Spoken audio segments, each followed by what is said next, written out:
Uh, right. So we have people joining in as we speak, and we're probably good to go in a few minutes.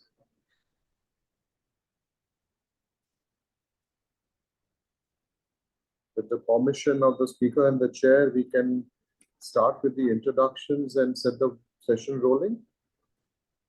Sure. All right, great. So you.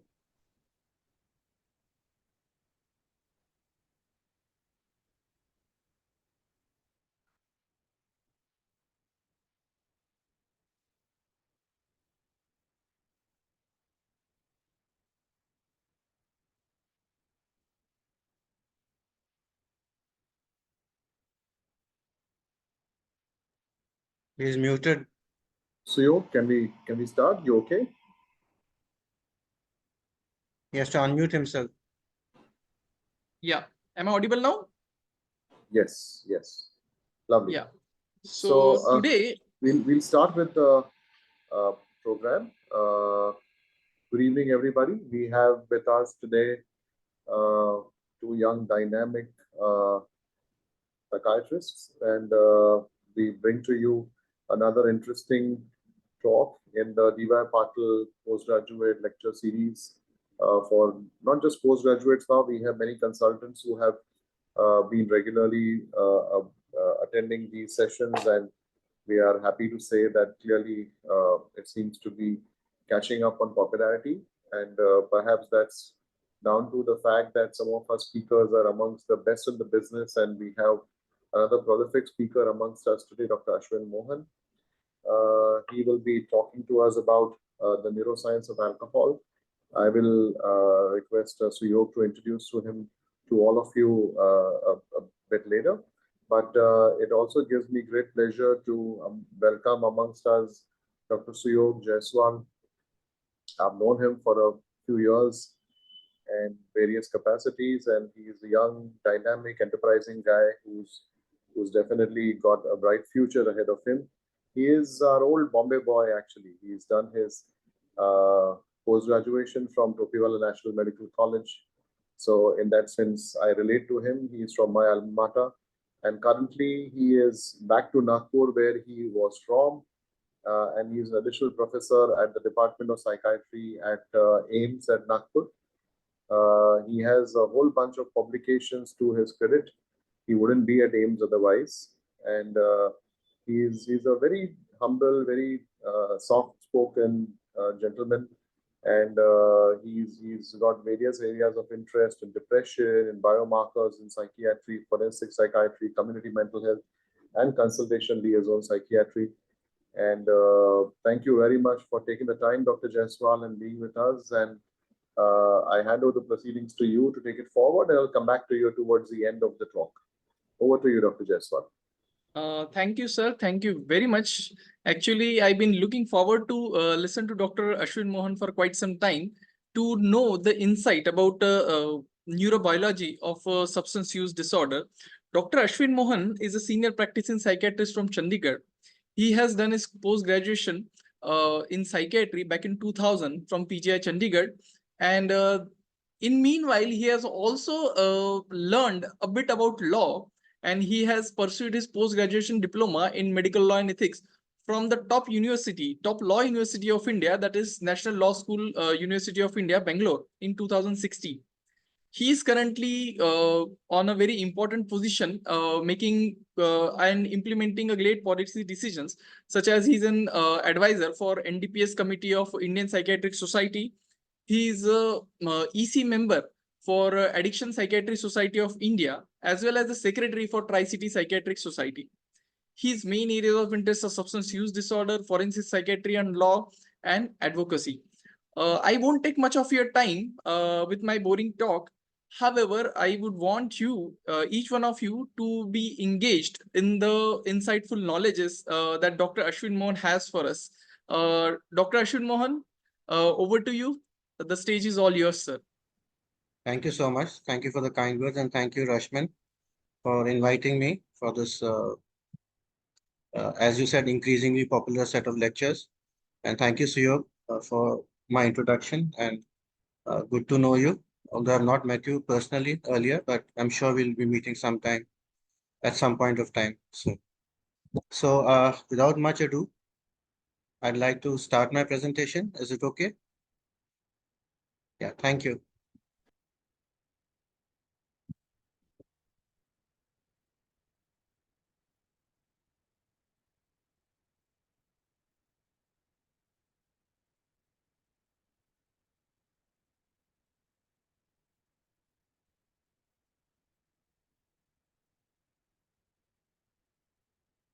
So the topic, am I audible and visible? Everything is okay? Yes, absolutely. Yeah, thank you so much. So the topic for today is neuroscience of alcohol and practical considerations. Uh, you see, why have I have chosen alcohol instead of any other particular drug is that generally I've seen in most of our conferences and most of our meetings and CMEs, alcohol is the least touched substance of use or abuse, however you may view it. And lots of us focus on neurobiology of illicit drugs like opiates, cannabinoids being the hot topic these days, and maybe other uh, uh, substances of abuse. But alcohol is little talked about. And so specifically for this is the reason, one of the reasons for choosing this topic today. As you know, ethanol or alcohol is one of the most commonly abused drugs. And alcohol use disorder affects actually about 10 to 15% of the global population, causing significant medical, social, and economic burdens. There are complex and multifaceted ways in which alcohol actually affects the nervous system. And you'll be surprised to know that alcohol is one of the most diverse molecules, one of the more molecules which affects the body in many more different ways than any other drugs of abuse can. Both acute and chronic alcohol exposure produces molecular and cellular adaptations, which influence discrete regions and cell types. What actually happens then is that once these adaptations take place, there is a change in the signaling pathways. And as we know, this is true for probably every single chemical or every single drug or medication that we have. And we understand this now. But when we come to alcohol, you find that it's much more complex probably than any other drug or medication. So it induces changes in signaling, the epigenome, neurotransmitters and modulators, as well as neuronal circuits. Finally, this translates actually into heavy alcohol use, anxiety, craving, relapse, all the behaviors that we see associated with alcohol use disorders, not necessarily dependence, I might add. So when we come to alcohol use disorders or AUD, you see, there are different levels at which alcohol affects the cells uh, in our body. So there are genetic factors which are involved in alcohol use disorders. Alcohol use induced alterations in epigenetic regulation. There are effects on transcriptional activity. There is alternative splicing, alcohol and protein translation. There is a role of post-translational modifications of proteins, and there is an impact on chronic drinking on neuromodulators and neuronal circuits. Now, when I've listed all these levels, these are just for uh, making you understand how difficult this topic is actually. And each of these levels can constitute a single, a different chapter.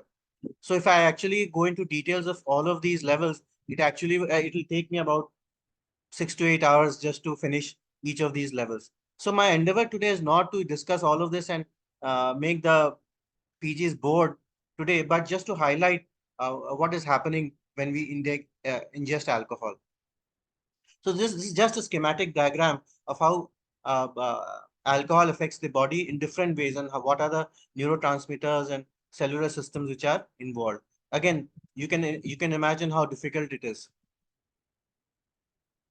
So this is a very common diagram that you must have come across many times, and it's probably the most famous diagram when it comes to the neurobiology of addiction.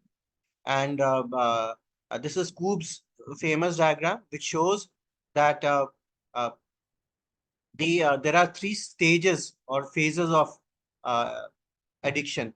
First is the binge intoxication stage. The second relates to withdrawal and the negative affect which is accompanied with withdrawal. And of course, then the preoccupation, anticipation, or what we call as craving. So these are the three non-distinct stages, I would say, because all of these three stages work together. They're not, they don't work in isolation, but it is a very important, it's important for a heuristic understanding of this, for us to really understand what is happening in the brain. I'll come to this diagram a little later too, but this is just to highlight that there is a three-stage addiction cycle framework, from binge intoxication, withdrawal, and negative effect. I'm repeating this again so that our PGs can, in fact, imbibe this and remember this, and preoccupation, anticipation, or craving. And these three, this three-stage addiction framework is actually leads to multiple neuroadaptations in three corresponding domains. So three-stage addiction network and three corresponding domains, which is increased incentive salience, that is how much value we give to the substance, decreased brain reward and increased stress, and compromised executive function. What this basically means is that we start giving much more importance to a particular substance as compared to natural rewards. There is initially increased in brain reward, followed by decreased in the brain reward systems and an increased stress, and compromised executive function, which means lesser amount of control that we have, which is one of the hallmarks of addiction. And this three-stage addiction network and these three neuroadaptations occur in three major circuits, which is the basal ganglia, the extended amygdala, and the prefrontal cortex. So these three things you can actually remember without going to much more detail. So when it comes to alcohol dependence, this is just a conceptual framework for the how it progresses over time. So if you look at these arrows here, these blue arrows, which shows initial use followed by heavy use, leading to early dependence and leading to late dependence. And these red arrows show that there are periods of non-use of alcohol, not necessarily abstinence, but non-use of alcohol. And then this is followed by a heavier use of alcohol. So there are periods of abstinence in between. This is what the arrow shows. And as you can see that the periods of abstinence in this third red arrow reduces over a period of time. So in the initial stages of use, what happens is that there is a greater chance or there is a greater duration between use of alcohol. Obviously, the neuroadaptations which take place over a period of time. But as you start becoming dependent, these periods of abstinence tend to reduce. Similarly here, and if you look at these diagrams below, what happens is that initially in the initial stages, there is binge or intoxication. That is, one starts taking a particular substance for the purposes of pleasure. And this initial pleasure, whichever the high that what we call a high or hedonic set point that we get, leads to further, drives the further use of that particular substance. And this is generally driven by dopamine. But as this progresses towards early dependence and late dependence, what happens is that we get to a compulsive stage, which is characterized by prolonged intoxication, then followed by withdrawal when the substance is not there, and then negative affect and stress, and then followed by relief craving. That is, you take the substance, you feel relief, and just to escape that release, you continue to take that substance. So in the initial stage, again, as I said, these are not watertight compartments, but in the initial stages, there is a dopamine driven pleasure system which prevails. And in the end, it leads to what is called as a compulsive stage, whereby stress and relief of the negative affective state takes place. And that holds true. So this is what this negative reinforcement is what drives the addiction in the later stages. I hope I'm making it clear. So how do we analyze ethanol's effects on the nervous system? There are two ways of doing so. One is called the bottom-up approach, and the other is the top-down approach. So when we look at the bottom-down approach, what it does, it builds from the identification of ethanol-sensitive molecules followed by determination of its role.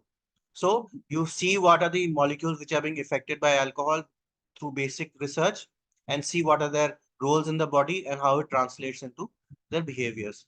And the top-down approaches begins with alcohol-related physiological or behavioral changes. That is, when you consume alcohol, what changes do you see clinically? And then you examine what could be the molecular mechanisms behind these behavioral changes.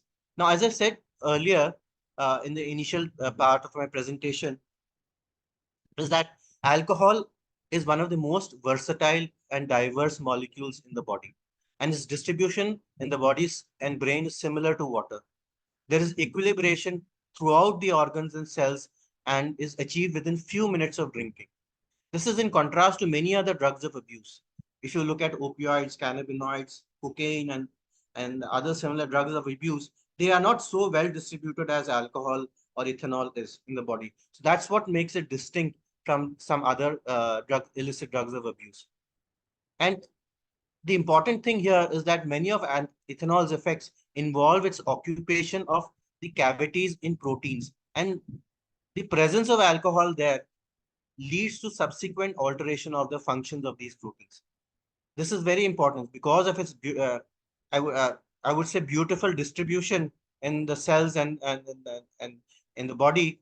It occupies these areas and has close contact with some of these proteins, and then it leads to changes there. So, as I said, alcohol is a diverse molecule. It affects many different neurotransmitter systems, including GABA, glutamate, tergic, dopamine, CRF, opioids, cholinergics, endocannabinoids, practically everything. It affects different receptor systems, and it also affects different proteins, protein channels, and and much more. As I told you about the different levels. This is not important really. I mean, for us to remember each and everything, but this is to highlight how complex the issue is. Again, please don't read in, every single line in this slide. I just wanted to highlight what I wanted to basically highlight is what I said in this previous slide, is that there are direct molecular targets for alcohol, and these include GABA, glycine receptors, nicotinic receptors, NMDA, different protein channels, etc. So there are some direct molecular targets which alcohol affects directly. And alcohol can also affect some of the ionic channels, which are receptor channels, and the non-ionic channel targets, including intracellular signaling molecules. So no need to go into detail of what I've written here. You can find it everywhere else. But the important thing here, again, is that apart from these direct molecular targets, you have indirect molecular targets. And that complicates things a bit. These include ion channel subunits, signaling proteins, growth factors, transcription factors, everything that I've listed earlier. The important thing here is that unlike other drugs of abuse, there is no clear evidence of an ethanol binding site in the body, or that acute ethanol alters the expression of function of these molecules. But a lot of these molecules show, and a lot of these intracellular systems show alterations when they are exposed to acute or chronic alcohol intake. For example, it inhibits SK2 channel currents, which has roles in neuroadaptation and alcohol related behaviors. So you have direct molecular targets, you have indirect molecular targets, but there is no clear evidence for an alcohol ethanol binding site. Like, for example, opioids, you have opioid receptors, or cannabinoids, you have cannabinoid receptors. Of course, they also lead to huge number of secondary messenger system alterations and gene expressions too. But for alcohol, there is no such evidence for a binding site. Now, again, this is for the sake of completion. What I wanted to stress is that alcohol affects the excitability, synaptic transmission, and plasticity of the neurons. As we all know, alcohol has locomotor and reinforcing effects. What does that mean? Locomotor effects means that there are alcohol seeking behaviors. You want to go to a pub, you want to go and drink there. A friend invites you to a party. You decide, oh, वहाँ पे तो alcohol मिलता है. You will go book a cab, probably wise idea, and go and drink there. So it has locomotor effects. Reinforcing effects, of course, you start drinking and you start becoming more social. You start feeling better. Your stress levels may reduce and things like that. So you have locomotor effects and reinforcing effects. This is potentially, mediated via the midbrain dopamine neurons. But however, there is an involvement of opioid, GABA, cholinergic, serotonergic transmission systems too. So it's not only the dopamine which is involved here. In fact, lower doses of alcohol increase dopamine, while higher doses of alcohol actually inhibits release in the later stages. So it affects fast inhibitory synaptic transmission through GABA. It affects fast in excitatory synaptic transmission through glutamate and NMDA receptors. So you have, as I said, it has effects on intrinsic excitability because it affects the fast inhibitory as well as fast excitatory synaptic transmissions. And as we know, GABA is the primary inhibitory neurotransmitter in the brain, while glutamate is the primary excitatory transmitter in the brain. It also affects synaptic plasticity. And again, this thing I've highlighted in red is very, very important to understand, is alcohol actually alters learning and memory in the brain. And this is because of its effect on synaptic plasticity, including long-term depression and long-term potentiation.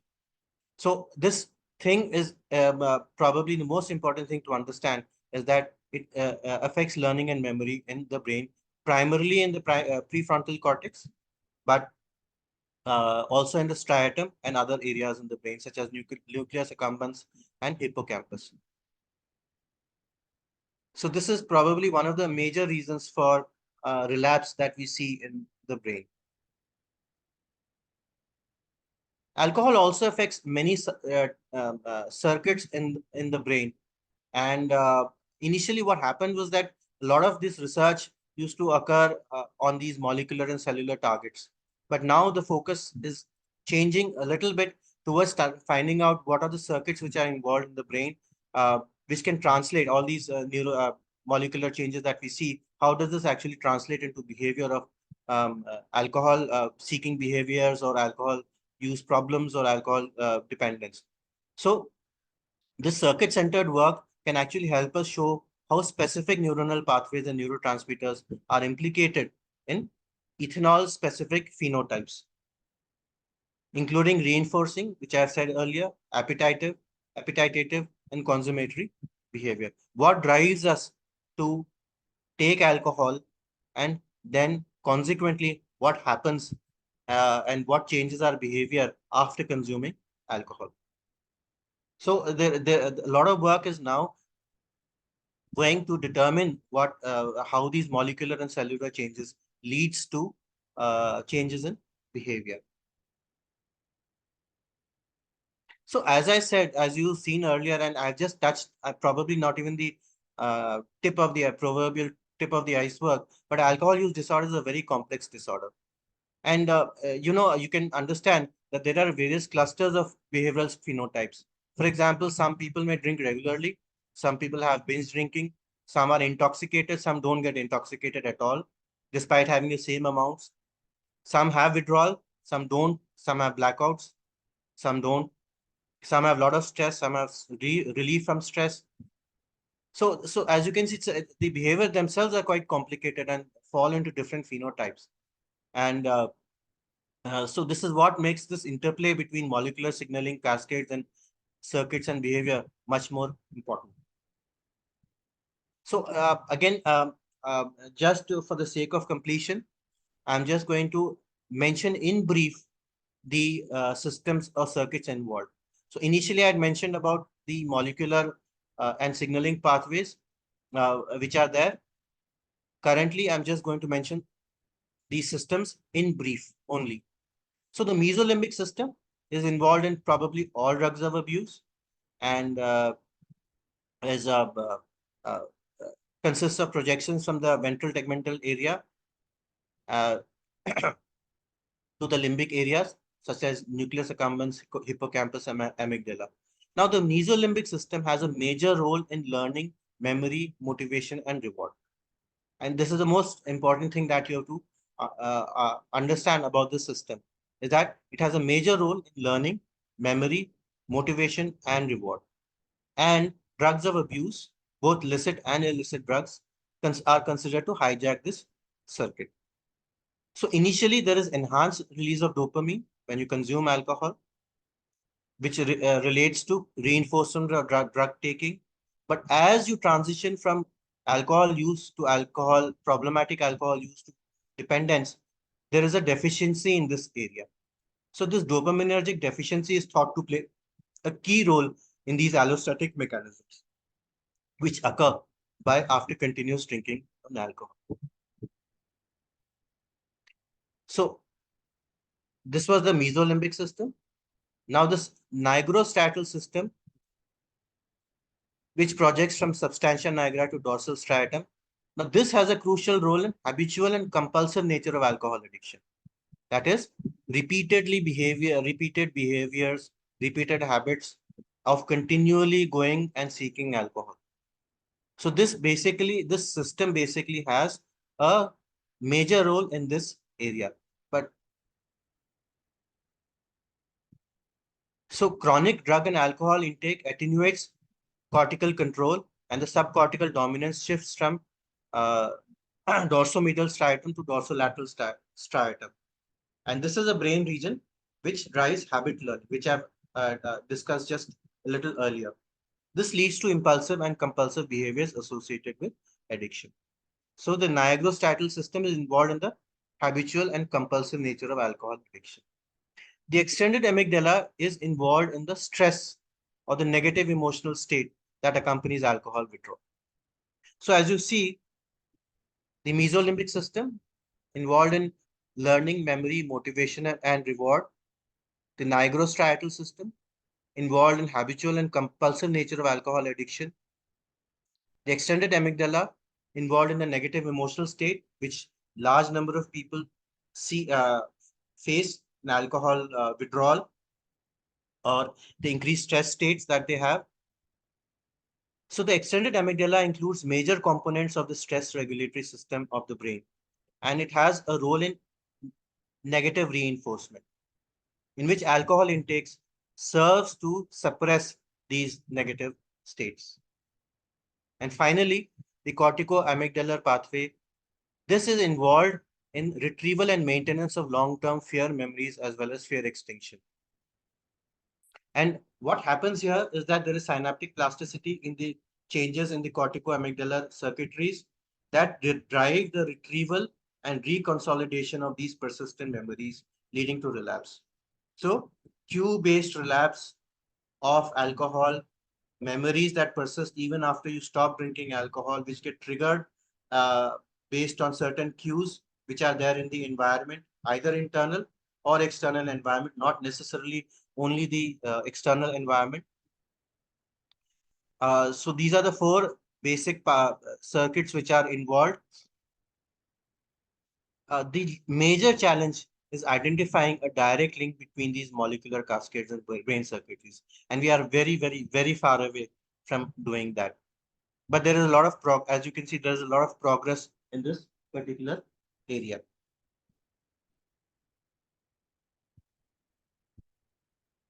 What essentially happens? I've discussed all these, touched upon, I should not discussed, but touched upon many of these pathways and circuitries. Essentially, what happens is that there are go pathways and there are stop pathways in the brain. Whenever we choose to choose to take a substance, for example, and then we decide to continue with it, or we become dependent on it, depends on what we can describe as complex go pathways and complex stop pathways. So if you have strong stop pathways in your brain, there are greater chances that you will not actually uh, continue with a substance or become dependent with this on a substance. But if your go pathways are much stronger, we don't have to go into details of what these pathways are because they themselves are quite complex. But just for us to understand that if your go pathways override your stop pathways, then there are greater chances of becoming dependent. And these are actually working in the same areas of the brain and the same circuits that I have discussed earlier. But because of individual's genetic vulnerability or the other changes or environmental changes that take place, one may prevail over the other. So they coming back to uh, uh, the same diagram, this famous Coop diagram that we have that I've discussed in the beginning, is that now you can understand that how these three stages work and how these three stages are involved in different circuits in the body. So in the first diagram, similar diagram that I had shown you, these circuits were not present inside the brain. These colorful blue, red, and green circuits were not present. Now you can relate and see how these are interrelated and work together in probably leading to problematic alcohol use or dependence in a single person. Of course, all of this is mediated by a genetic vulnerability. So you can see they are all interconnected, and as I've told you before, these depending on whether your go pathways and your stop pathways, whichever is prevalent, you might end up having dependence. Now, this again is a schematic diagram just to make you understand the addictive process, not through not through Coop's diagram, but you see there is initial reward. This is colored in blue, but as you see, the graph goes down. So the reward tends, as you continue to use a substance, there is escalating or compulsive use, as this arrow shows. The reward keeps going down. The negative reinforcement or the relief keeps going up. Okay, so this is what my first few diagrams have illustrated, is that the reward goes down, the relief keeps going up. And as you transition from this compulsive use to dependence and withdrawal, you have what is called as protracted abstinence relapse, which we see commonly. And as you can see this arrow on top, this gray colored arrow, a person keeps drinking to get relief. Now you see, importantly understand, this arrow does not go right up to this blue pathway. It stops at this red, I mean, not this blue area, but it goes into this red area. So you see, the major reason of relapse is for relief, and it's a negative reinforcement thing, not for the usually. Although my own understanding is that it should go a little bit more towards the blue and the red area. But anyway, that's how the diagram is. So mainly for the purposes of relief, less for the purposes of reward. Again, this is the same thing. Not going into detail, but just from the initial homeostasis, what we see as a phase of equilibrium, we reach a state of allostasis in the end. Again, not going into details, but this is the same thing in a different manner. So, from if you look at this journey from responsible alcohol drinking to alcoholism, many neurotransmitters are involved, and of course, I did not go into what is involved in hangover or tolerance or craving or withdrawal, because it would have been virtually impossible to do this talk there, because they themselves are separate topics. But you can see what are the how complicated it is and how many neurotransmitters and chemicals are involved in this. You might be thinking, what is the practical consideration that I'm discussing here? I mean, what I've discussed is all theory, and you can find this in books. So you're probably right. One of the reasons, as I told you about discussing alcohol, is that most people misunderstand alcohol. And being a illicit drug, they hardly read about it. They do not know much about the effects of alcohol. And also, many people in my almost 24 or 25 years of practice now, I've seen this is one of the most, improperly treated disorders. Probably everybody will like to treat opioid, cannabis, and other addictions, but when it comes to alcohol, despite a lot of people claiming that they do proper treatment, I see that this is one of the major areas where really people need to work hard. I'm not boasting or anything like that, but this is what my experience that has been. Now, what is the practical part of all of this? You see, because now you know that it affects different systems in the body, not just, it's not about GABA, it's not about benzodiazepines, it's not about treating the withdrawal symptoms. You can see that affects large number of systems in the body. Therefore, you have an opportunity to manipulate very different systems depending on the kind of patient that you have. So you might use aripiprazole, which has also been tried for alcohol dependence. You can use gabapentin or pregabalin. We of course use benzodiazepines. We use SSRIs. We can use prazosin, naltrexone, and so on and so forth. So you see, you have a lot of the whole purpose of this talk basically is to show our our participants is that you can actually manipulate different systems depending on a clinical presentation. So if you have a lot of stress, a lot of anxiety, you have to treat that equally well as much as probably the withdrawal part of it, the sleep issues, the craving, etc.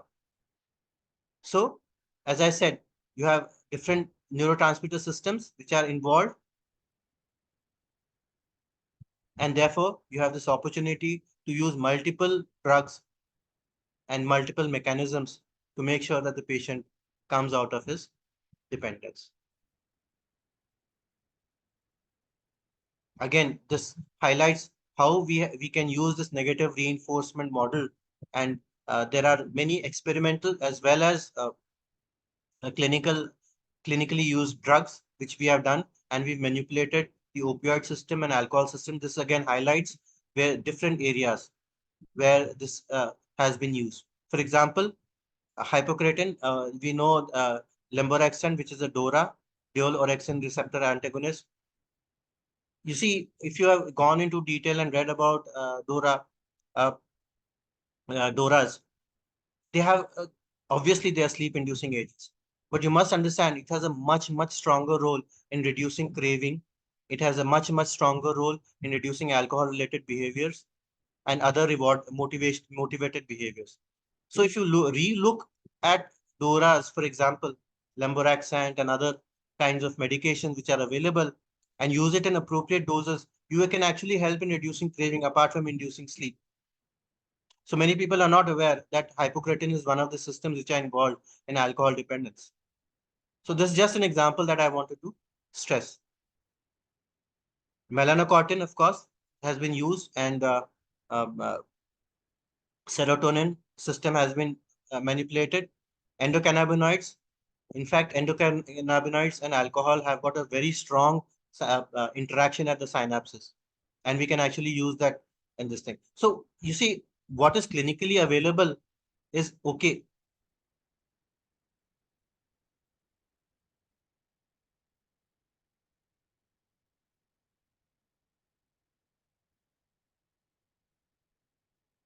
Okay, sorry, I think.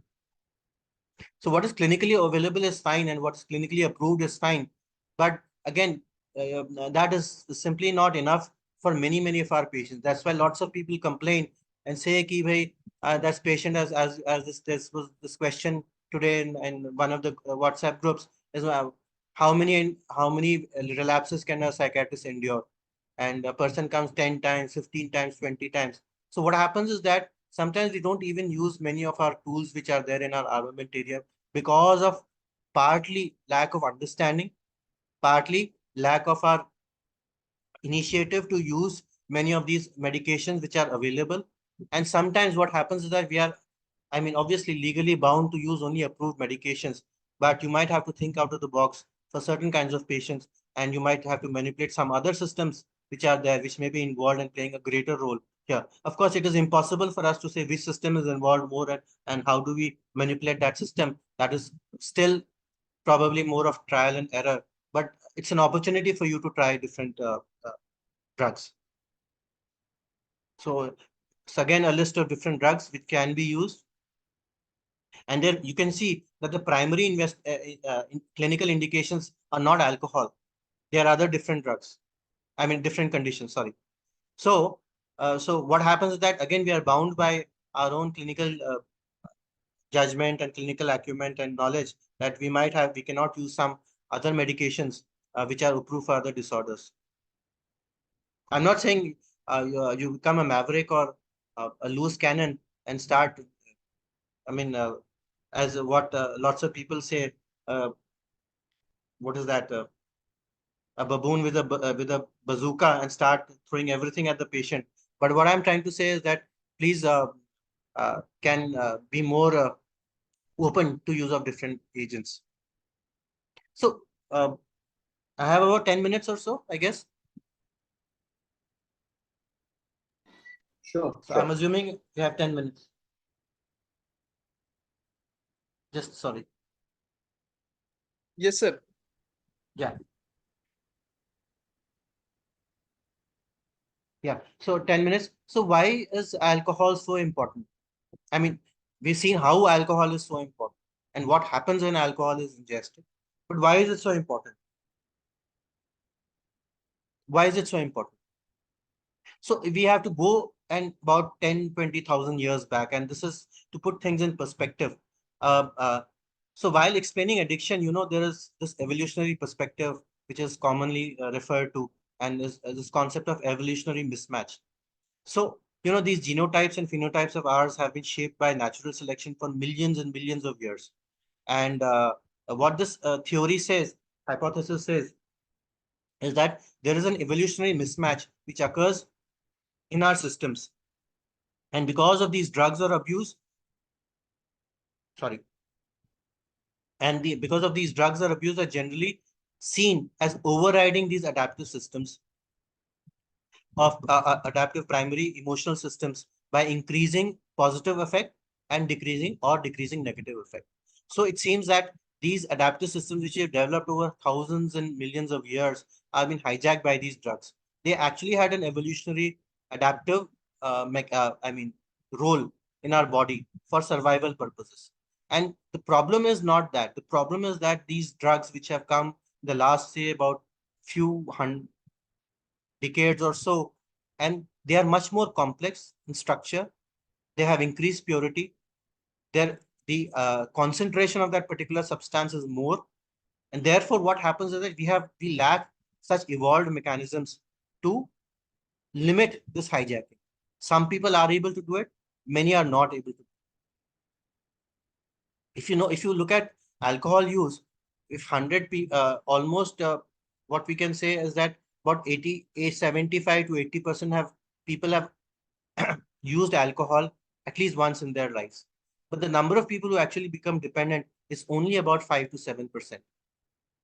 So you can see there is a huge gap between the number of people who use it and the number of percentage of people who actually have problematic alcohol use would be in the range of about 15 to 20%. Even that does not translate into dependence. The actual dependence is about 5 to 7%. So we've had a multi-million year co-evolutionary relationship with psychotropic plant substances. And plants themselves have evolved chemicals which mimic the structure of neurotransmitters, such as including acetylcholine, nicotine, and this is proved beyond doubt, muscarinic, adrenergic, serotonin, dopamine. And they themselves have these kind of chemicals which they have evolved. And it is these adaptations that predispose humans to substance-seeking behavior. Because you know what happens when you take a particular substance and you started eating some plants as compared to, say, when we became omnivorous, what happened is that it was easier to consume these plant substances which had these neurochemicals, and they would substitute or they would stimulate some of the receptors in our brain and cause some of the effects. So it was easier to use these plant substances than to produce them metabolically in our own body. It was metabolically more costly to produce these chemicals in our body. And there are other effects too, such as pain, relief of pain, stimulation, sedation, um, uh, enhanced reproductive success, social bonding. So, so, uh, uh, so there are many reasons why a person uses these substances. Now, when people say I'm a teetotaler, please understand the chances of any human being being a pure teetotaler is virtually zero, unless you've never had fruits in your life. So what happens is that this is the drunken monkey hypothesis, which is quite famous, and which says that when we went from tree-bearing animals to ground and we came to the ground, it was easy for us to ingest fruits which contained alcohol. And they were a great source of calories and energy. And they would also produce a little bit of sedation. Of course, the percentage of alcohol was in the tune of about 2 to 6%, depending on uh, the amount of fermentation that probably had taken place. So alcohol is produced whenever a fruit becomes ripe to a small degree. So there is no real, I would say that there is no real teetotaler in this world. Of course, what we're talking about is a person who's not had distilled alcohol produced uh, probably commercially, and that's what probably they mean by not having this thing. But alcohol was a source of sugar-rich food and high calorie intake, increased the chances of survival.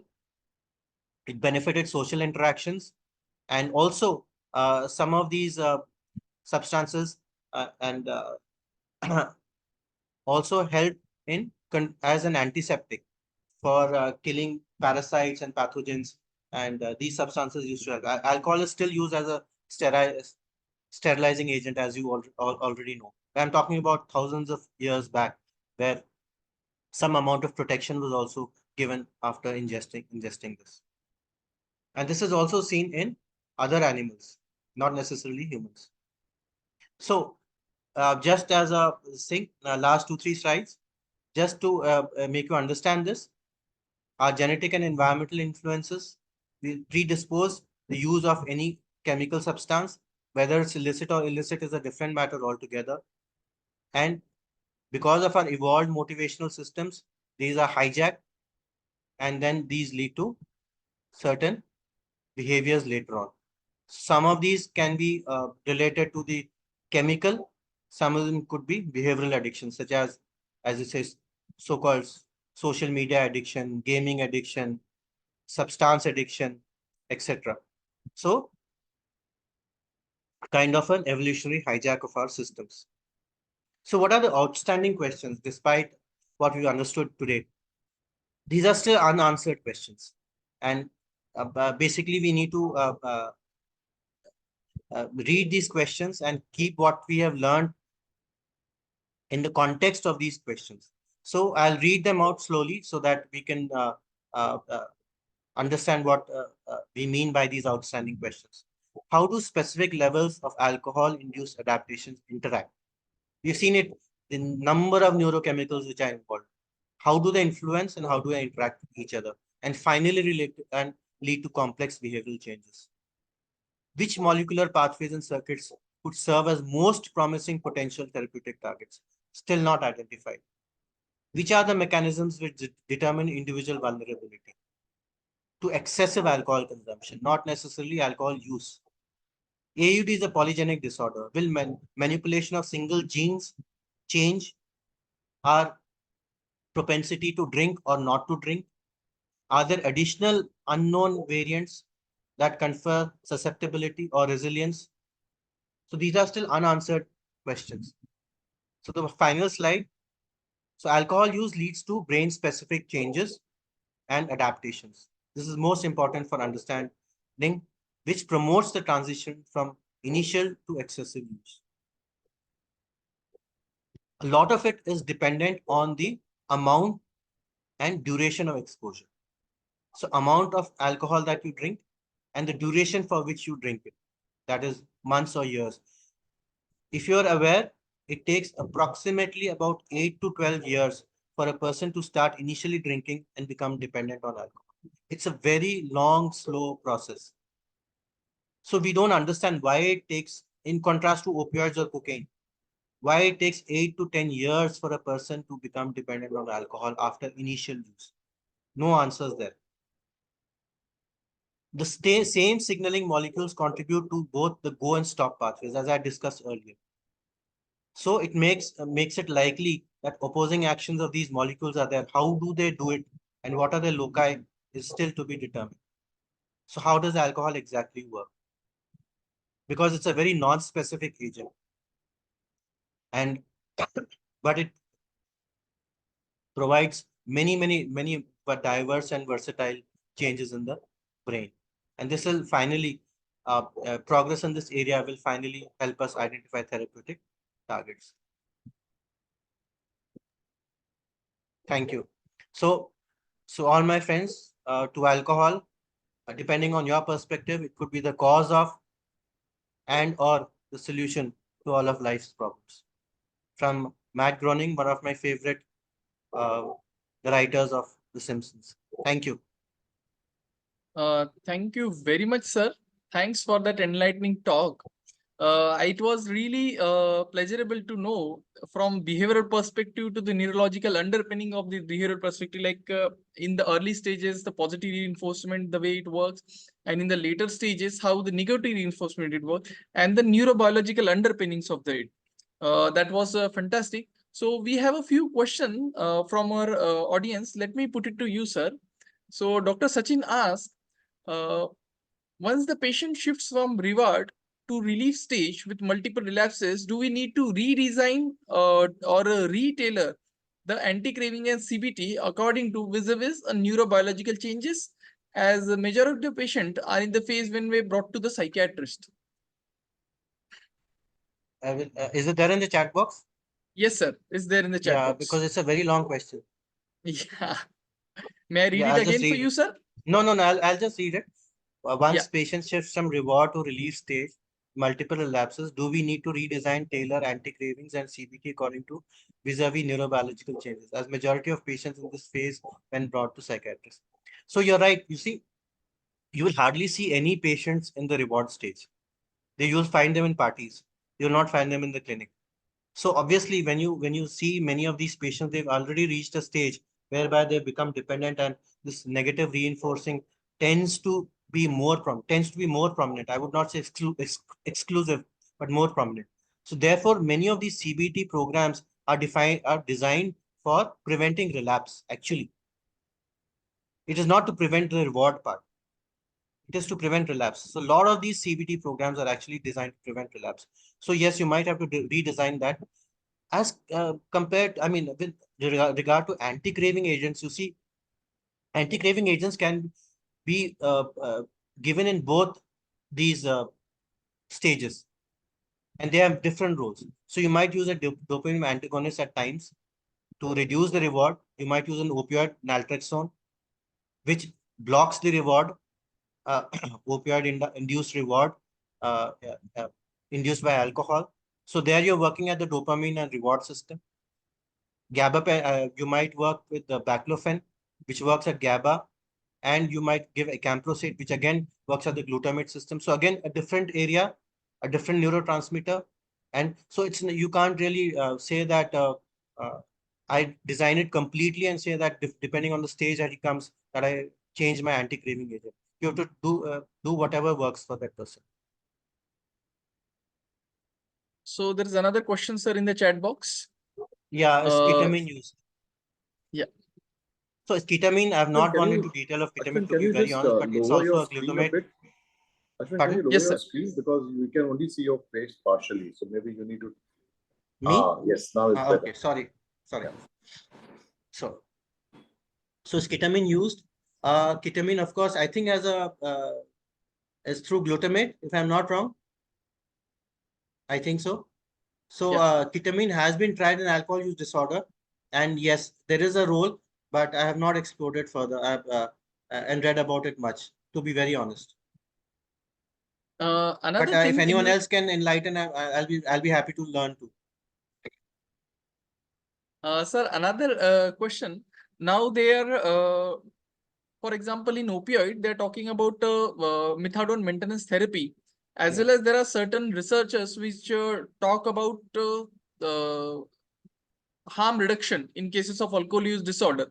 So, what are the neurobiological understandings of this? Is it really something which works in the neuroplastic model? So when you talk about harm reduction and substitution therapy, what happens is that people have tried controlled drinking, but apparently it does not really work with alcohol.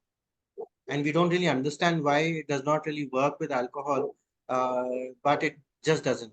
So controlled drinking has been debunked as one of the methods of treatment and harm reduction in that sense.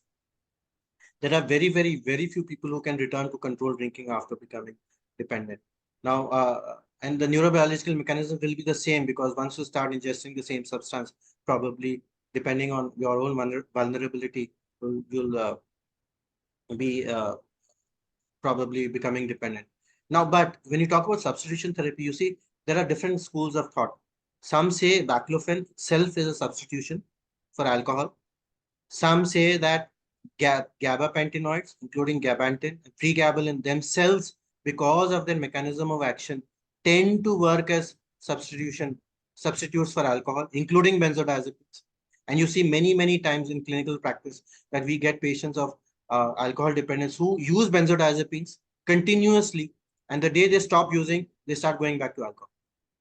So technically speaking, obviously it is not a substitution therapy in that sense of the word, but there is a chance, there is a way of method of looking at it as a substitution therapy, whereby the patient is functional using benzodiazepines or gabapentinoids. Now, benzodiazepines and gabapentinoids act in the same GABA receptors, but in different subunits. So they have different areas where they bind with the GABA receptors, not the same areas.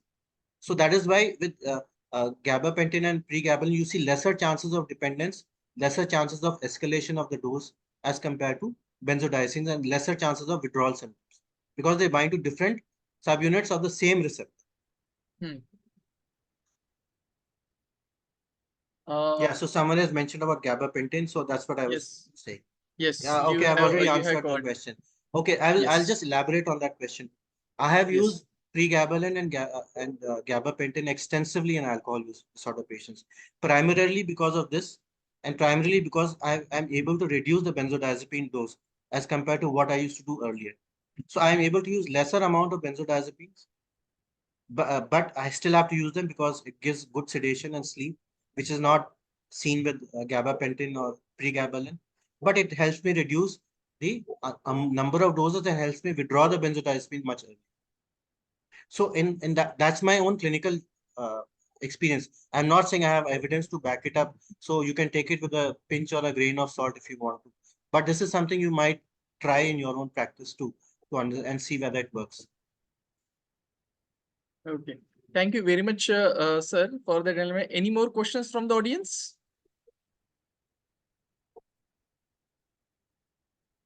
So I believe you have answered most of the questions and most of the curiosities of the crowd that have gathered here to listen to your enlightening talk.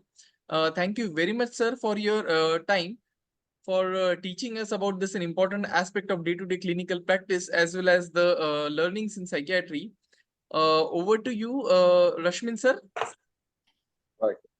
Excellent. Thank you very much, Dr. Ashwin and Dr. Suyog. Very enlightening talk and very well conducted as well, Dr. Suyog. So thank you both for taking the time out from your busy schedules and gracing us with your presence today. As expected and as promised, it was an excellent talk. Covered a whole variety of different domains about alcohol dependence and the biological correlates and the neuroscience behind it. And like Ashwin rightly said, it is a topic which unfortunately, despite its prevalence, is not as often addressed adequately. And there are a lot of new developments and new topics which have come up in the context of alcohol dependence and how the mechanisms of it work at the brain level. And this was very succulent and a very clear highlight of all those new developments. So thank you very much, Ashwin. It was brilliantly done, and I think that is reflected by the intelligent questions which you posed as well. So you've got us spoiled now. We'll have you back, I'm sure, at another occasion in the future with more insights into other substance abuses apart from alcohol as well. But thank you once again, both of you, and thank you all from the audience to be with us today and to have participated enthusiastically. And of course, thank you, Sun Pharma, for your unflinching support. And we promise to bring you many such more talks in the future. Hopefully, we'll have you all back in huge numbers as well. I wish you all a great evening ahead. Thank you. Thank you so much. Thank you. Thank you. And see you. Bye-bye. Thank you. Thank you. Bye. Thank you. See you.